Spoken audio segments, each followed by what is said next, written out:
Salut, aujourd'hui on parle de murge. On a presque tous des expériences aussi bien positives que négatives avec l'alcool. Il est présent dans presque toutes les sociétés et ce depuis très longtemps. Il semble qu'on essaye de fabriquer de quoi se bourrer la gueule depuis au moins 11 000 ans avant notre ère. Et de nos jours, ces boissons occupent une place sociale importante presque partout sur le globe. Il y a environ un tiers des humains qui consomment de l'alcool régulièrement. Mais pourquoi est-ce que l'humanité s'entête à consommer depuis si longtemps une boisson qui, à première vue, est toxique ? Quand on parle d'alcool en tant que breuvage, on parle d'éthanol, c'est cette molécule. Mais si on veut être exact, le terme alcool fait référence à une catégorie de molécules qui ont en commun cette fonction chimique. Mais dans cette vidéo, on va juste parler de l'éthanol, de l'alcool qu'on boit. Cette molécule est naturellement produite par des levures, des champignons en gros. Ces petits organismes, via certains processus métaboliques, vont transformer du glucose, du sucre, en éthanol.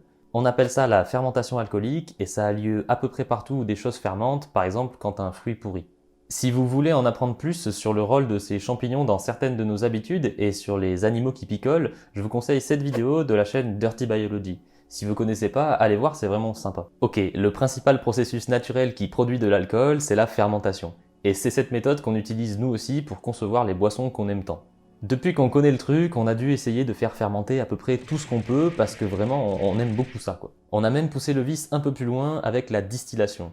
Si le rhum vous arrache un peu plus la tronche que la bière, c'est grâce ou à cause de la distillation.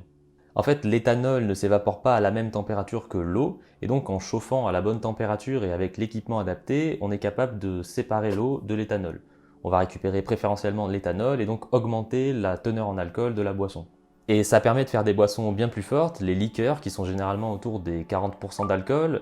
On peut même aller plus loin pour les plus courageux, et en fait le maximum qu'on puisse atteindre par distillation c'est à peu près 95%, mais là ça commence vraiment à être trop fort pour le boire quoi, ça envoie quoi.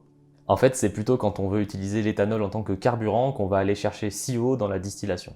On utilise généralement du maïs, du blé ou de la betterave qu'on va faire fermenter, puis ce qu'on récupère on va le distiller au maximum afin d'obtenir de l'éthanol aussi pur que possible, assez pour être utilisé en tant que carburant. Et ça, vous le retrouvez à la pompe à essence sous le nom de bioéthanol, bio parce qu'il est issu de processus biologiques, contrairement à l'éthanol qu'on peut produire grâce à la pétrochimie. Parce que oui, on peut aussi faire de l'éthanol à partir du pétrole. Après, on utilise aussi de l'éthanol dans certains médicaments, genre bain de bouche ou sirop pour la toux, et c'est aussi un désinfectant parce que ça a des propriétés antiseptiques. On en retrouve par exemple dans le gel hydroalcoolique, en plus c'est d'actualité. D'ailleurs, il y en a même un peu dans certains vaccins. Attendez, donc c'est un désinfectant, mais ça peut être aussi un carburant, et nous, tout ce qu'on trouve à faire avec, c'est de le boire. Bah ouais. Et pourquoi est-ce qu'on fait ça déjà? Bon, c'est connu que l'alcool est toxique et mauvais, mais à quel point en réalité? Pour répondre à cette question, il faut qu'on s'intéresse à ce qui se passe dans notre corps quand on boit. Là d'abord, je vais rester sur la partie digestion et toxicité, et juste après, je vous parlerai des effets sur votre cerveau. Après avoir commencé l'apéro, l'éthanol va être métabolisé, c'est-à-dire qu'il va être transformé par votre corps en d'autres molécules, et ça a lieu principalement dans votre foie. Et cette transformation va se faire à l'aide d'enzymes, ce sont des grosses molécules qui sont là pour aider tout un tas de réactions dans votre corps. Il y en a énormément, mais la première qui nous intéresse porte le doux nom d'alcool déshydrogénase. What? Vous reconnaîtrez quand on va parler d'enzymes, ce sont les mots compliqués qui finissent en ase. Cette première enzyme va transformer l'éthanol en acétaldéhyde et c'est à cause de ce petit truc que les problèmes vont commencer. L'éthanol en tant que tel a une toxicité assez faible. Bon, bien sûr, à très haute dose, c'est dangereux, mais un foie en bonne santé est capable de métaboliser environ 10 ml d'éthanol par heure. En gros, si vous buvez une pinte à 5%, ça fait à peu près 25 ml d'éthanol, et il faut donc à votre corps 2h30 pour l'éliminer totalement. Autant vous dire qu'en général, quand on s'adonne à cette activité, on boit légèrement plus vite que ce que notre foie est capable de gérer. Revenons à notre enzyme. L'éthanol arrive et il est transformé en acétaldéhyde, qu'on appelle aussi éthanal si vous préférez. Je ferai pas de blague. Non, je ne ferai pas de blague sur le nom, en fait, de la molécule. Cette nouvelle molécule est environ 20 fois plus toxique pour nous que l'éthanol, et c'est d'ailleurs elle qui est notamment responsable des dommages qui sont causés au foie. Elle va à son tour être transformée par une seconde enzyme, l'aldéhyde déshydrogénase, Mais oui, c'est clair. en acide acétique, et ça vous connaissez, c'est du vinaigre. Après il se passe encore d'autres trucs, mais ça nous intéresse pas pour comprendre pourquoi vous avez vomi l'autre soir, donc on va le laisser de côté. À peu près tout ce qui concerne votre gueule de bois et votre envie de vomir va se jouer ici, entre ces deux enzymes. En fait, en buvant trop rapidement pour votre foie, vous allez d'une part accumuler de l'éthanol qui ne sera pas géré assez rapidement par la première enzyme, et d'un autre côté, elle va quand même tourner à plein régime et envoyer de l'acétaldéhyde vers la seconde enzyme qui elle aussi va être débordée. Et c'est surtout cette accumulation d'acétaldéhyde qui va vous donner envie de vomir. En fait, votre corps le tolère très mal, donc il va chercher à l'éliminer très rapidement par un moyen super pratique pour lui, mais assez désagréable pour vous, c'est de vomir. À côté de ça, l'éthanol a bien d'autres effets sympathiques, par exemple un effet diurétique qui va créer des files d'attente interminables aux toilettes de certains événements. En ce qui concerne votre mal de crâne le lendemain, ça a sûrement plusieurs raisons, mais l'hypothèse principale c'est que ça viendrait d'une surdose d'acide acétique qui est produit après la deuxième enzyme. Faudrait essayer de s'enfiler une bouteille de vinaigre pour vérifier.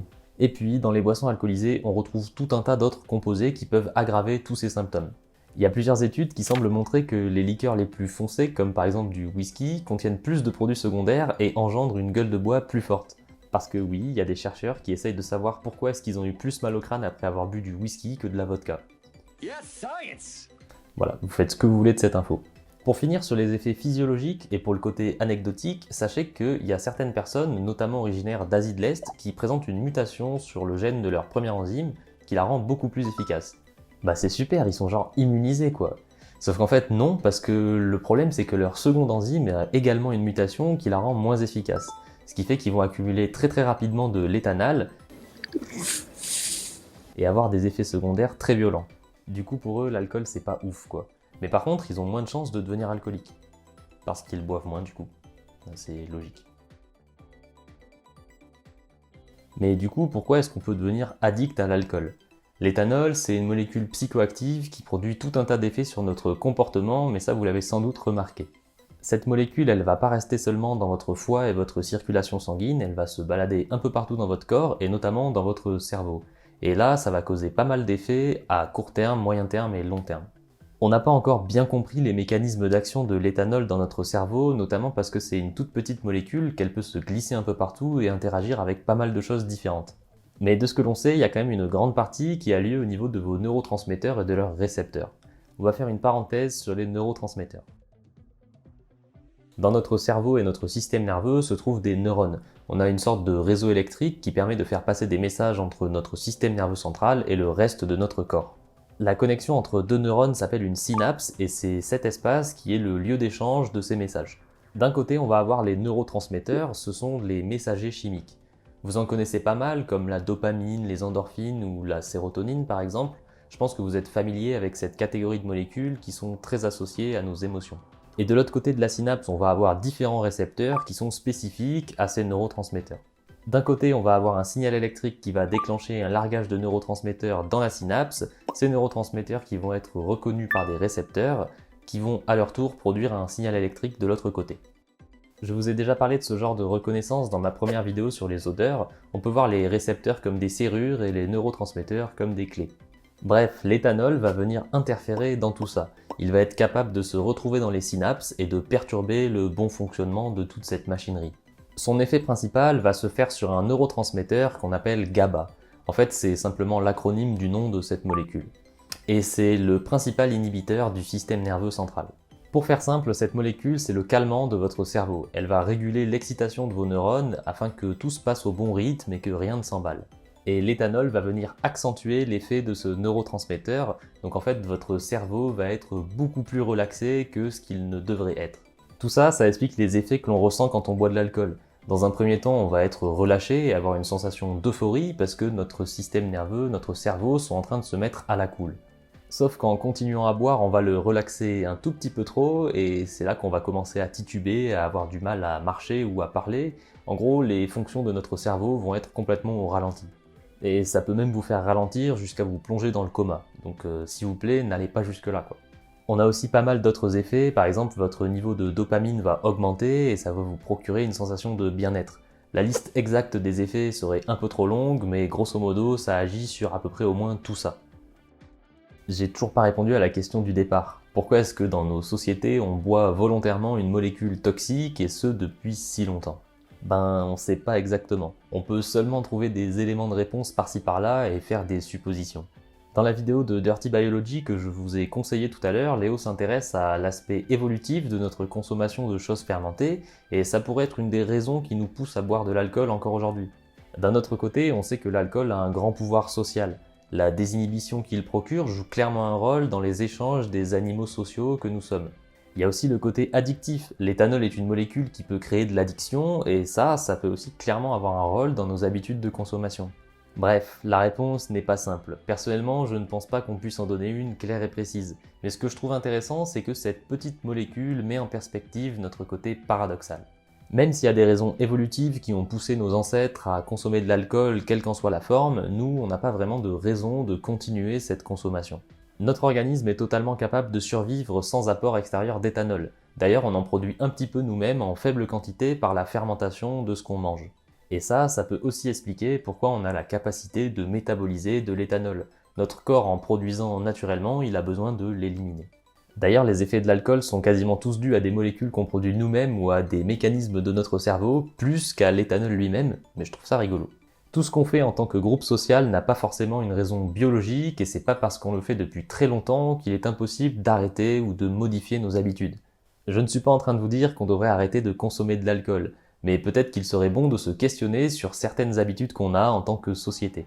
En tout cas, je trouve ça fascinant qu'une si petite molécule, composée de seulement quelques atomes, puisse avoir un si grand pouvoir sur nous. Merci d'avoir regardé la vidéo jusqu'au bout, j'espère qu'elle vous a plu et que je vous ai pas donné envie de boire d'alcool parce que c'est pas bien, hein. C'est pas bien. J'ai rapidement abordé le sujet des neurotransmetteurs et celui de l'addiction. C'est des sujets que je trouve super intéressants et j'ai vraiment envie de les traiter en vidéo, donc attendez-vous à voir arriver ça sur la chaîne. Puis d'ailleurs, si ça vous intéresse, vous pouvez me le dire en commentaire. Et si vous avez des questions sur la vidéo ou des suggestions de thèmes que vous voudriez que j'aborde, n'hésitez pas à me le dire. Allez, ciao!